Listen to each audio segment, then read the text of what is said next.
Huh. Okay. So it's a spaceship, not the actual Titanic ship. Okay, I was wrong. Whatever. Whatever. You tried. I tried. I tried. I tried.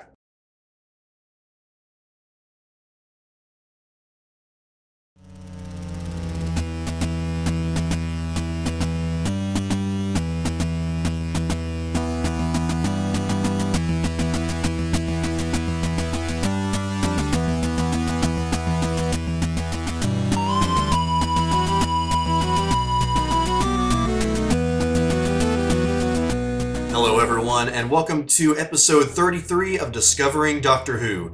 Today, the episode I'm going to be talking about is Voyage of the Damned.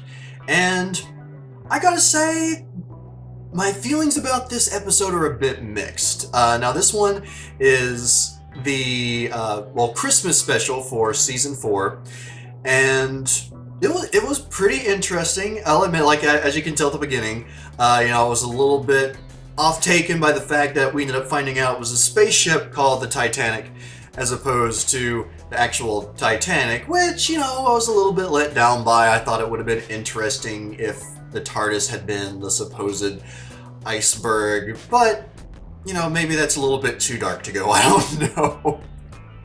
But, actually, before I start getting into the good and the bad, one thing that I noticed about this episode, and maybe it's just me, tell me if I'm wrong on this, but when the actual theme started up, it sounds different. Maybe it's like they've added some instruments or they've added some bass to it, I don't know, but it sounds different, and I like it. It has sort of almost a rock background to it, or maybe like a subtext, I guess you would say, but I really like that. I like that little new touch, unless I'm just hearing things. But yeah, as far as music goes for this episode, other than just the music in general, the new updated theme was pretty sweet. And now, to talk about my favorite parts about this episode. The first of which was Kylie Minogue, or as she played the character, Astrid Peth. I have loved Kylie Minogue for a very long time. Now, I have not followed her career vastly, but I do remember when I think I was in high school when over in America we got her song, Can't Get You Out of My Head. And, it's a pretty catchy song, but, being a teenager at the time, I was incredibly attracted to this beautiful woman with a very nice bum. And so yeah, Kylie Minogue, awesome in general, beautiful woman. And I enjoyed her character of Astrid Peth. She, the way that her character played off of the Doctor, or really the way both characters played off of each other, was a lot of fun and really enjoyable. What was one line? The Doctor says, this is after she finds out that he's over 900 years old, and she says, "You don't look too bad for a 903-year-old. He says, "You should see me in the morning." And she says, "Okay." That was one, incredibly adorable, and two, made me kind of jealous of David Tennant that he had Kylie Minogue say that to him. Yeah. But yeah, there was a lot about the character I really liked, and she did a really good job. She very well portrayed the joyousness and wonder of a person on a brand new planet so well when they got to go down to Earth for that little while. That was just such a good touch. She really did a good job in this episode. Now, my second favorite part of this episode was the other characters. I really like the side characters of this story, which included Mr. Copper, the Van Hoffs,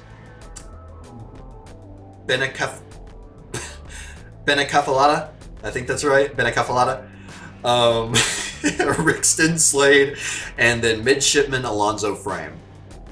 And all of them for their own reasons. Mr. Copper was just, he had that nice old man personality, and when we find out that, he isn't, he isn't entirely truthful, or he isn't really an expert as he claims to be on the Earth, as we find out from the first time we meet him and he's talking about the Earth and the Christmas tradition. The Van Hoffs, I liked them just because they were a cute couple. It's like, they were obviously like sort of the They were the source of comedy, like little cute comedy, like, you know, a cute couple together. So I like them in that regard. Benakafalata, other than being an incredibly hard name to say for me, even though a lot of people said it very quickly in this episode, I really liked him. The character, we find out he's a cyborg, and just, I don't know, just in general, I really liked his character. It was really fun, flirted with Kylie Minogue's character a bit, and yeah, I just thought, at first I thought he was kind of like, okay, this is random little creepy guy, but no, he ended up being a very important character in the episode. And, well, you know, when he ultimately sacrifices himself by sending out the EMP to take out the host angels, you know, that was a really, in my opinion, that was a really well done, you know, sacrifice. Because so many times in shows and movies, like, these self-sacrifices are done poorly because they're unnecessary, in my opinion. But his was, you know, he literally gave his life to save everyone, and he did. So I really like that part about his character. Well, and then there was Rixton Slade, and I liked him just because his snootiness and his idiocy kind of entertained me. I don't like him overall as a character, but he was entertaining. I guess in the same way that the new Teenage Mutant Ninja Turtles movie was entertaining. I didn't like it, but it was entertaining. Go check out the review. Anyway, and then there was Midshipman Alonso Frame, who was a really good character throughout the entire episode, even though he didn't really have much interaction with the Doctor or anyone else. He was just a very strong character, being the youngest on the crew at the time, stood up to the captain who was on a suicide mission and took a bullet to try and save people. And then also we find out his name is Alonso, which just absolutely made the Doctor's day with, I've almost got it backwards, but Alonso, which is, I believe in one of the older episodes he said that he had wanted to say that, like he wanted to meet someone named Alonso. I can't remember what episode it was exactly, but that just, you know, it struck a memory with me. The third favorite part about this episode was the old man that Astrid and the Doctor met when they were in London. And when they were just all of a sudden teleported back, just his look of shock. He was just, even though we only got to see him for a little bit, I really liked him. I'm sure he's probably just a one-off character. Oh no, wait, well they did show him later in the episode, just before the Titanic almost crushed back Buckingham Castle, or Buckingham Palace.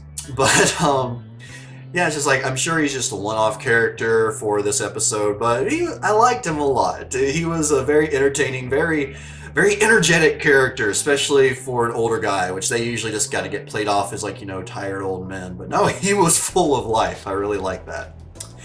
The fourth favorite part about this episode was the beautiful goodbye sequence when the Doctor lets Astrid go. And that was the part of this episode that was just solidly good for me.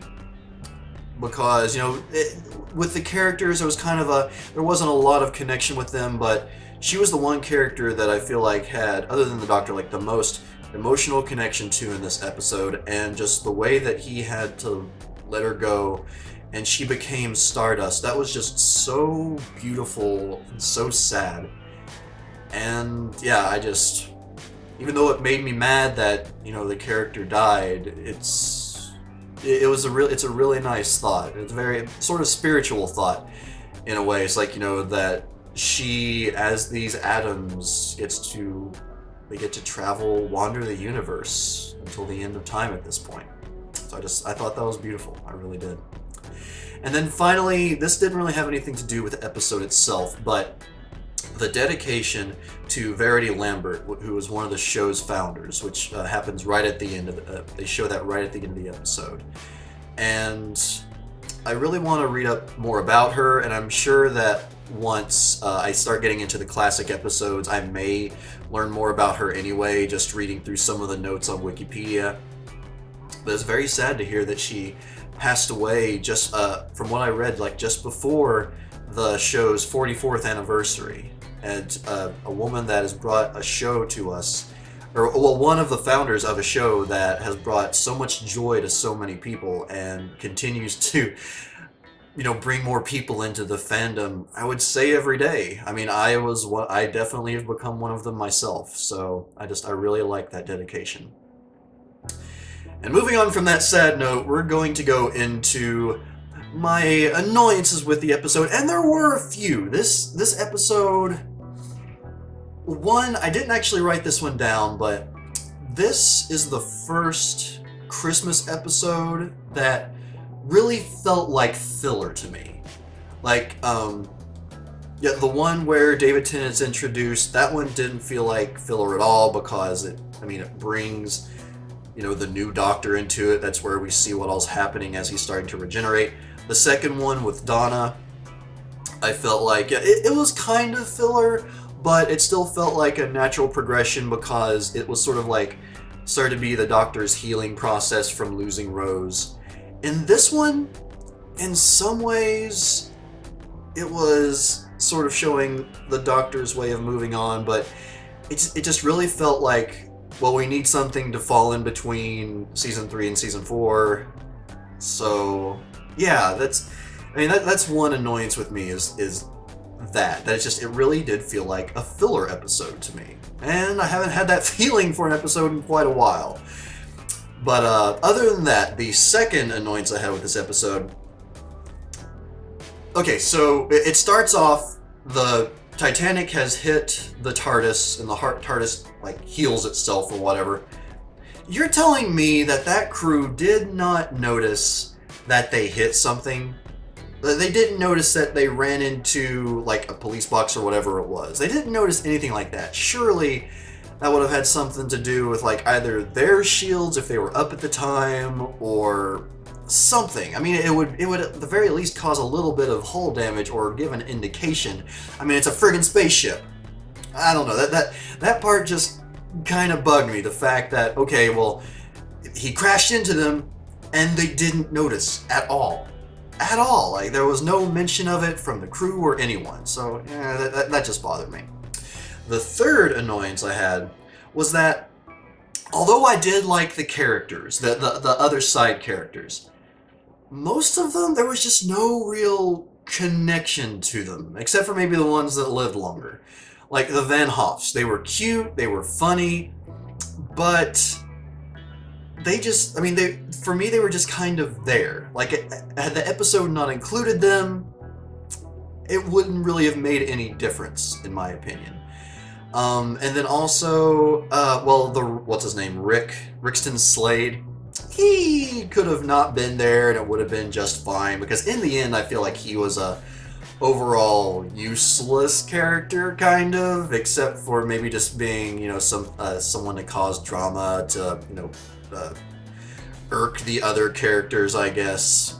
And then the others is like, even though they serve their purposes, again, it just felt kind of convoluted and unnecessary. Even Mr. Copper, who gets to go to Earth in the end and live out the rest of his days, he felt kind of extraneous. Really, the only two, I would say, other characters that, well, other than Midshipman Frame, obviously, the ones that were with the Doctor would be, I forgot her name, Astrid, and then Benakafalata. Really, in the end, those felt like the only two that really served purposes within this episode. But, yeah, it's just, I feel like it's just one episode, 1 hour-long episode. We only have so much time to grow attached to these characters, but I feel like had they reduced the roster by at least the Van Hoffs, I would have felt more of a connection to these characters overall. Now, my fourth annoyance with this episode was the unnecessary sacrifices. As I mentioned before, Benakafalata, yeah, you got it right. Benakafalata had a real noble sacrifice. He gave his life to save everyone.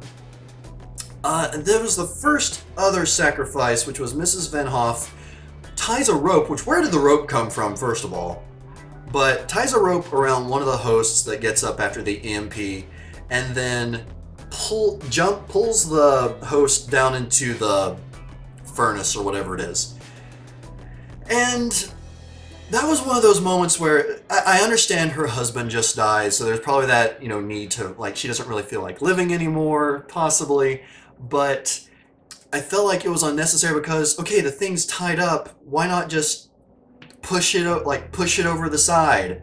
I mean, they can fly apparently, but it was possibly damaged because even though she was holding onto the rope falling down, if it's like jets or whatever it used to levitate still worked, it probably could have lifted her as well. So yeah, that her sacrifice just in my eyes was completely unnecessary. And although we get the beautiful ending, Astrid's sacrifice felt unnecessary as well. Because, well, first of all, she's on this, was it a forklift or something like that, pushing Max Capricorn's machine body over the edge.